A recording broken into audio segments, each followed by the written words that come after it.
Hello नमस्कार सभी साथियों का स्वागत। आज अपन इस वीडियो में बात करेंगे वृत्त से संबंधित सभी परिभाषाओं की और वृत्त से संबंधित सभी सूत्रों के बारे में।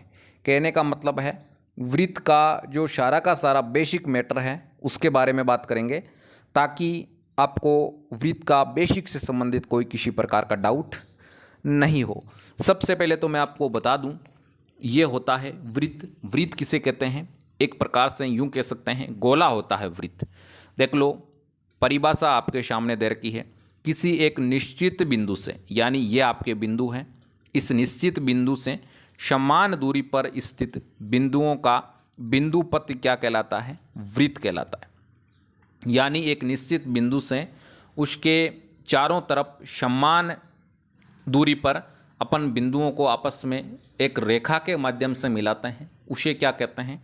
उसे ही कहते हैं वृत्त। ठीक है भाई। इसके बाद में ये दे रखा है, यह निश्चित बिंदु वृत्त का केंद्र कहलाता है। जो अपन ने अभी कहा था एक निश्चित बिंदु, यही निश्चित बिंदु क्या कहलाता है? वृत्त का केंद्र कहलाता है। इसके बाद में आपको कहूँ, जो चारों ओर की बाउंड्री है उसको अपन क्या कहते हैं? वृत्त की परिधि कहते हैं। ठीक है। और वृत्त के केंद्र से परिधि को मिलाने वाली रेखा को क्या बोलते हैं भाई? त्रिज्या बोलते हैं। यानी वृत्त के केंद्र से परिधि को टच करने वाली रेखा त्रिज्या कहलाती है। और इसके बाद में वृत्त के केंद्र से होती हुई परिधि को मिलाने वाली रेखा को अपन क्या बोलते हैं? व्यास बोलते हैं। क्या बोलते हैं भाई? व्यास बोलते हैं। यानी परिधि के केंद्र से, वृत्त के केंद्र से परिधि को टच करने वाली रेखा को क्या बोलते हैं भाई? व्यास बोलते हैं। इस प्रकार से बेसिक यही परिभाषाएं होती है वृत्त की। इसके बाद में आगे बात करते हैं। अब बात करेंगे वृत्त के चाप के बारे में। वृत्त का चाप किसे कहते हैं? वृत्त की परिधि का कोई भी भाग, यानी वृत्त का चाप किसे कहते हैं? जो आपके वृत्त की परिधि होती है ना, उसका कोई सा भी भाग क्या कहलाता है? वृत्त का चाप कहलाता है। यानी यहाँ अपन ने ये कर दिया तो इसका मतलब ये क्या हो गया? वृत्त का चाप हो गया एक प्रकार से। ठीक है। इसके बाद में है केंद्र। अपन ने पहले ही परिभाषा की बात कर ली।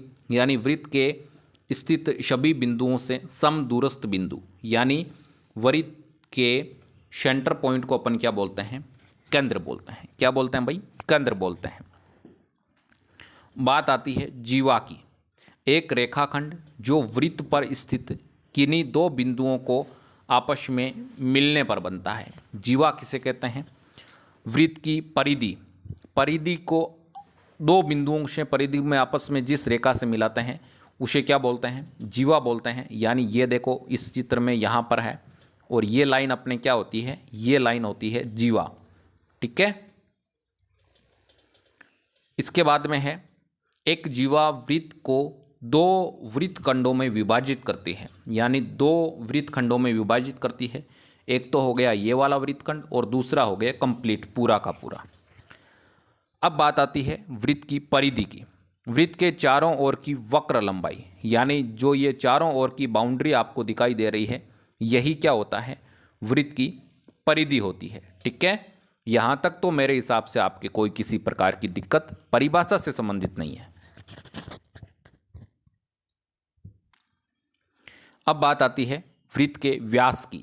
एक रेखाखंड जिसमें अंत बिंदु वृत्त पर स्थित होते हैं, यानी एक बिंदु वृत्त पर स्थित होते हैं जो केंद्र से गुजरता है, सेंटर पॉइंट से गुजरता है, या वृत्त के किन्हीं दो बिंदुओं के बीच की अधिकतम दूरी। कहने का मतलब है अगर कोई रेखा है या कोई रेखाखंड है, वो वृत्त के केंद्र से गुजरकर परिधि को टच करेगा, तो इसका मतलब स्वाभाविक चीज है वही उस वृत्त की क्या रहेगी? वही उस वृत्त की अधिकतम लंबाई रहेगी। यह वृत्त की सबसे बड़ी जीवा होती है। आपको बता दूं साथियों, व्यास को अपन जीवा कह सकते हैं, लेकिन जीवा को अपन व्यास नहीं कह सकते हैं। यूं कह सकते हैं कि यह वृत्त की सबसे बड़ी जीवा होती है। कौन भाई? व्यास। और यह त्रिज्या की क्या होती है? दोगुनी होती है। ये तो चीज़ आपको पता ही है, क्योंकि त्रिज्या किसे कहते हैं? वृत्त के केंद्र बिंदु से वृत्त की परिधि को मिलाने वाली रेखा को अपन त्रिज्या कहते हैं। और जो व्यास होता है वो त्रिज्या का क्या होता है, दुगुना होता है। और जो त्रिज्या होती है वो व्यास की कैसी होती है भाई, आधी होती है। इसके बाद में बात आती है डिस्क की। एक वृत्त से घिरा अंतः स्थलीय क्षेत्र क्या होता है, डिस्क होता है। इसके बाद में बात करते हैं त्रिज्या की। वृत्त के केंद्र से वृत्त की परिधि के किसी भी बिंदु तक एक रेखाखंड जो व्यास का क्या होता है, आधा होता है। कहने का मतलब है ये आपके रही त्रिज्या। वृत्त के केंद्र से परिधि को मिलाने वाली रेखा को त्रिज्या कहते हैं। और वृत्त के केंद्र बिंदु से होकर गुजर के, यानी वृत्त के केंद्र बिंदु से गुजर के परिधि को टच करने वाली रेखा को क्या बोलते हैं भाई, व्यास बोलते हैं। इसके बाद में काफ़ी सारी परिभाषाएं कवर हो चुकी है, फिर भी अगर मान लो एक दो बच चुकी है उसके बारे में भी बात करेंगे अपन।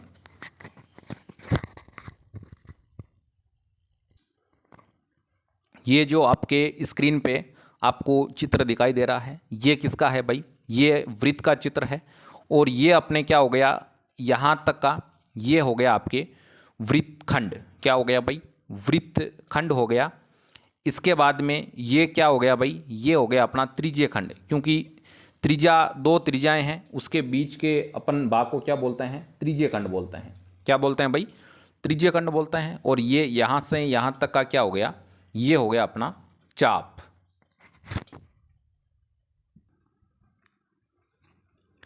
त्रिज्य खंड किसे कहते हैं, किन्हीं दो त्रिज्याओं के बीच का एक चाप से घिरा क्षेत्र। यानी ये जो दो त्रिज्याएं हैं आपके, इसके बीच का जो क्षेत्र है उसे क्या बोलते हैं, त्रिज्य खंड बोलते हैं। वृत्तखंड किसे कहते हैं, केंद्र रहित, यानी केंद्र को नहीं छूकर या केंद्र से दूर एक क्षेत्र जो वृत्त की एक जीवा एवं चाप से घिरा हुआ हो। देखो ये तो है आपके चाप और ये वृत्त की है जीवा। इनसे घिरे हुए क्षेत्र को अपन क्या बोलते हैं, इनसे घिरे हुए क्षेत्र को अपन बोलते हैं वृत्तखंड।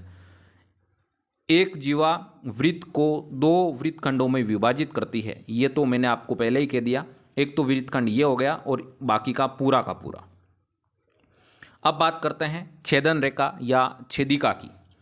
एक विस्तारित जीवा जो वृत्त के समतलीय होती है तथा वृत्त को दो बिंदुओं में प्रतिच्छेद करती है। क्या करती है भाई, वृत्त को दो बिंदुओं में प्रतिच्छेद करती है। क्या कहलाती है भाई, छेदन रेखा या छेदिका कहलाती है।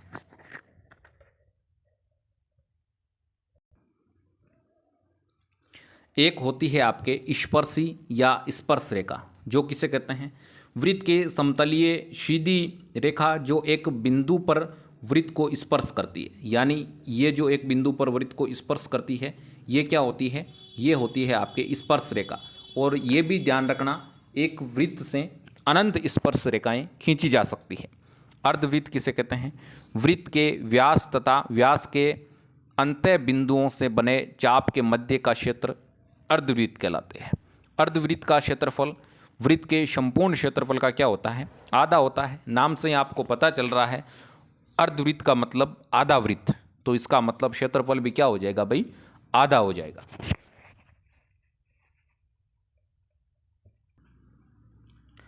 अब बात कर लेते हैं वृत्त से संबंधित सूत्रों के बारे में कि वृत्त से संबंधित आपके इंपॉर्टेंट फॉर्मूले कौन कौन से होते हैं। एक तो होता है वृत्त का व्यास। वृत्त का व्यास बोलते हैं 2r। r का मतलब क्या होता है, r का मतलब रेडियस यानी आपके त्रिज्या।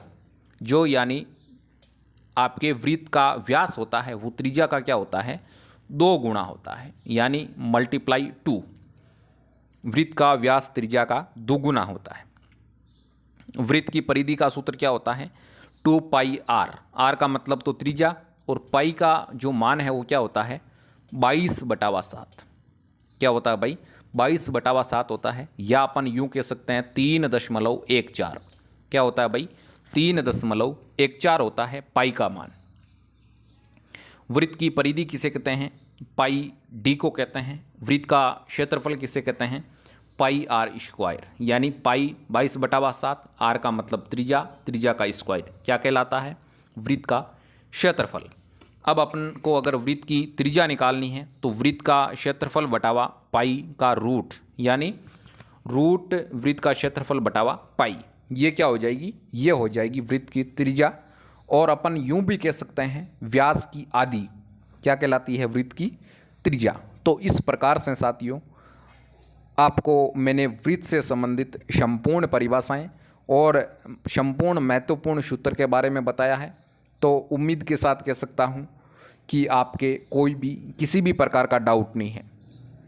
फिर भी अगर मान लो कोई किसी प्रकार का डाउट है तो ज़रूर आप इस वीडियो के कमेंट बॉक्स में कमेंट कर दीजिए, सॉल्यूशन अगले वीडियो में कर दिया जाएगा। और एक जो छोटी सी उम्मीद हमारी आपसे रहती है कि इस वीडियो को आप लाइक करें, चैनल को सब्सक्राइब करें और इस वीडियो को जितना हो सके उतना अपने साथियों के साथ शेयर ज़रूर करें।